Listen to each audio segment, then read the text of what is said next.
मैंने टीचमेंट पे online classes अभी अभी शुरू किया है। मेरा फेवरेट फीचर तो डिजिटल व्हाइट बोर्ड है। बस बोर्ड शेयर किया और लिखना शुरू। वही क्लासरूम वाली फील।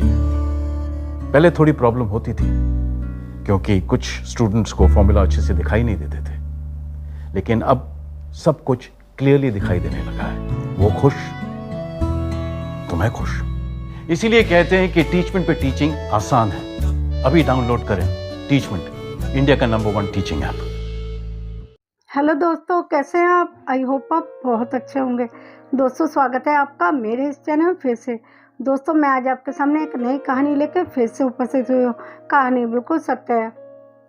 जो मैं आज आपको कहानी सुनाने जा रही हूँ वह दिल्ली शहर के राजीव नगर कॉलोनी की है। राजीव नगर कॉलोनी में पूरा मोहल्ला इकट्ठा हुआ था। वहाँ पे सब लोग अपने अपना दुखड़ा रो रहे थे और रो रहे थे, बिलख रहे थे। हमारी पूरी ज़िंदगी की कमाई वह लूट के ले गया। और ऐसे करके कोई पुलिस को फ़ोन करता, पुलिस वहाँ पहुँच जाती है।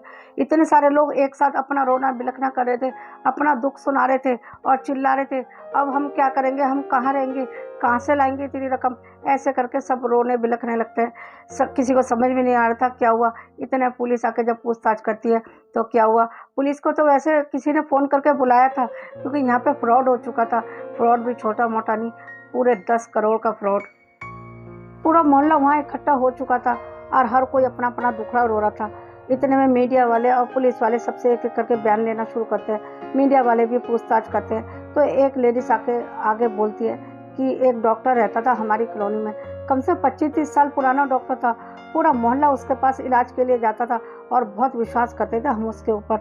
और वह एक काम और करता था इलाज के अलावा, लोगों को ब्याज पे पैसे देता था और किसी से पैसे लेके उनको बोलता था कि तुम मुझे पैसे दे दो, मैं तुम्हारे पैसे ब्याज पे चढ़ा दूंगा, तुम्हें बहुत सारा प्रॉफिट दूंगा।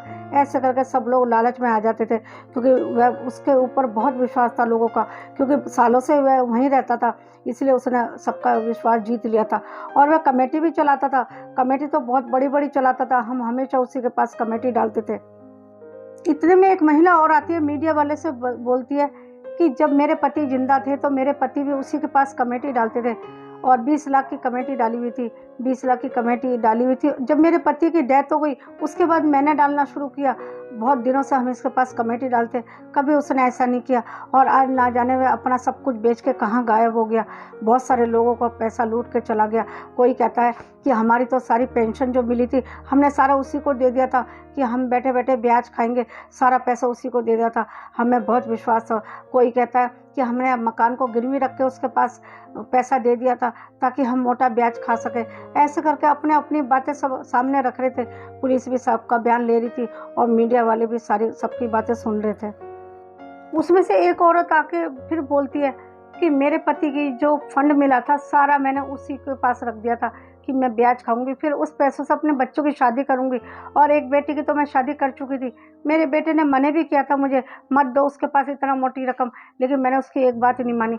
उसी वजह से मेरा बेटा भी मुझसे बात करना छोड़ दिया, तुमने इतनी मोटी रकम क्यों दी। उसकी बात सच हो गई, मेरा बेटे की बात मैं मान लेती तो शायद धोखा नहीं होता। वह भी रोते बिलखते सारी बात पुलिस वालों को बताती है। अब तो वह ना जाने कहाँ चला गया था।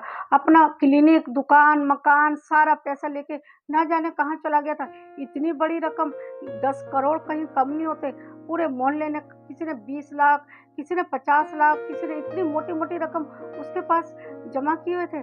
समझ में नहीं आता कि कितना विश्वास जीत लिया था उसने, डॉक्टर ने, इन लोगों का, जो इतनी मोटी मोटी रकम लोग उसके पास देने के लिए तैयार हो गए। और कमेटी की तो गिनती ही नहीं है, कितनी कमेटी डाली हुई थी। सारी कमेटी लेके भी वह भाग चुका था। राजीव नगर कॉलोनी के सारे लोग बर्बाद हो चुके थे। किसी ने अपना मकान गिरवी रखा था, किसी ने पूरी जिंदगी की कमाई उसको दे दी थी, किसी ने कमेटी डाली हुई थी कि हमारे मुसीबत में काम आएगी कमेटी डालेंगे तो। लेकिन अब पूरा मोहल्ला बर्बाद हो चुका था। एक एक इंसान ने उसके पास कमेटी डाली हुई थी और पैसा जमा किया हुआ था, लेकिन वह इंसान इतना धोखेबाज निकला, 10 करोड़ की लूट करके ना जाने कहाँ गायब हो गया। अब पुलिस उसको खोजबीन कर रही है कि यदि वह मिल जाए तो उससे सवाल जवाब करेगी और उसको गिरफ्तार करेगी और लोगों का पैसा वसूल कराएगी। पुलिस उसको खोजने में लग गई थी। दोस्तों, मेरा ये कहानी सुनाने का मकसद सिर्फ ये है, हम लोग कमेटी तो डालते हैं अपनी मुसीबत में काम आने के लिए और ये भी सोचते हैं कि इसका अपना मकान है, ये भागेगा कहाँ, लेकिन ऐसा कभी नहीं सोचना चाहिए। ऐसे लोग भी होते हैं जो अपना मकान सब कुछ बेच के रातों रात गायब हो जाते हैं। इसलिए कमेटी डाले तो छोटी मोटी डाले, इतनी बड़ी रकम ना डाले कि अपना सब कुछ गिरवी रख के, अपना सब कुछ बेच के, अपनी पूरी ज़िंदगी कमाई उसको दे दे, सिर्फ लालच की वजह से कि हमें ब्याज मिलेगा, कमेटी में प्रॉफिट होगा। यदि आप प्रॉफिट और लालच के चक्कर में पड़ गए ना तो पूरी ज़िंदगी बर्बाद हो जाती है। हाँ, मैं मानती हूँ कमेटी डालना भी ज़रूरी है, क्योंकि ये हमारे वक्त में काम आते हैं, कभी भी हमारे ऊपर मुसीबत आती है। लेकिन ऐसी जगह में डालें जो कि बहुत ही विश्वासी हो। वैसे अपने मकान वाले भी होते हैं, वह भी छोड़ के भाग जाते हैं। हमने सोचा चलो अपना मकान है, इसीलिए लोगों ने यही सोचते हैं कि अपना मकान है, ये भागेगा नहीं, हमारी कमेटी लेके कहाँ जाएगा। लेकिन इसका तो अपना मकान था, अपना क्लिनिक था, और क्लिनिक भी इतना अच्छे से चल रहा था, सब कुछ छोड़ के ये भाग गया। इसलिए किस पे विश्वास करें। इसलिए मैं दोस्तों सबसे ये कहना चाहती हूँ, कभी भी कमेटी डाले तो थोड़ी छोटी डाले और अपना सब कुछ खाली करके ना दे दें उसको, ये सोचे कि हमें प्रॉफिट होगा। अपना भाई मकान बेच के अपनी पूरी ज़िंदगी कमाई ना दे किसी को भी, क्योंकि कभी भी कुछ भी हो सकता है। किसी के मन में भी बेईमानी आ सकती है। यदि कोई इंसान अच्छा होता है ना, यदि वह पैसे देख लेता है बहुत सारे, तो उसके मन में लालच जाग जाता है, यदि वह अच्छा भी होता तो। इसलिए मैं सबसे यही कहना चाहती हूँ, कभी भी कमेटी डाले तो छोटी मोटी डाले, इतनी मोटी मोटी रकम ना डाले कि पूरी ज़िंदगी की कमाई लगा दे। और जितना मकान का पैसा है, मकान बेच के, मकान गिरवी रख के कभी भी ऐसा काम ना करें, क्योंकि कभी भी आप सड़क पे आ सकते हो।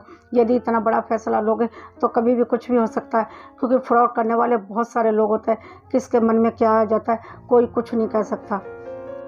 बस मैं अंत में सबसे यही कहना चाहती हूँ, कभी भी कहीं भी पैसा इन्वेस्ट करने से पहले बहुत बार जांच ले, और कोई ना कोई प्रूफ तो अपने पास ज़रूर रखे। क्योंकि जैसे वह भाग गया, किसी के पास भी कोई प्रूफ नहीं था, उसने कुछ भी लिख के नहीं दिया हुआ था, जिसने 10 करोड़ की ठगी की थी।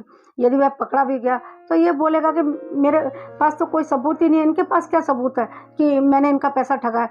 तो उनके पास तो कोई सबूत ही नहीं, क्योंकि वह विश्वास से उसके पास पैसे रखते थे। इसलिए मैं सबसे यही कहना चाहती हूँ, कभी भी ऐसा कदम उठाए तो अपने पास भी प्रूफ रखना बहुत ज़रूरी है, क्योंकि कभी भी कोई भी मुँह कर सकता है, कोई भी बेईमानी कर सकता है। मैं बस सबसे यही कहना चाहती हूँ। बस मेरी ये कहानी यहीं समाप्त होती है। यदि आपको मेरी ये कहानी पसंद आई तो एक लाइक और शेयर कर दिए। शेयर तो ज़्यादा से ज़्यादा कीजिए ताकि हर कोई सावधान हो जाए, क्योंकि मेरी कहानी में हर किसी को सावधान रहना ही सिखाया जाता है। इसलिए मैं सबसे यही कहना चाहती हूँ, इस वीडियो को ज़्यादा से ज़्यादा शेयर कीजिए। और यदि आप मेरे चैनल पर नए हैं तो सब्सक्राइब भी कर दीजिए और बेल आइकन को भी प्रेस कर दीजिए, ताकि अगला आने वाली वीडियो आप तक पहुँच सके। और कमेंट तो ज़रूर कीजिए, क्योंकि आपके कमेंट से ही मुझे बहुत मोटिवेशन मिलता है और मैं अपनी अगली वीडियो ला पाती हूँ। बस मैं अपनी वीडियो यहीं समाप्त करती हूँ। मिलती हूँ अगले वीडियो में एक नई कहानी लेके। तब तक के लिए नमस्कार। अपना और अपनों का बहुत ध्यान रखिए।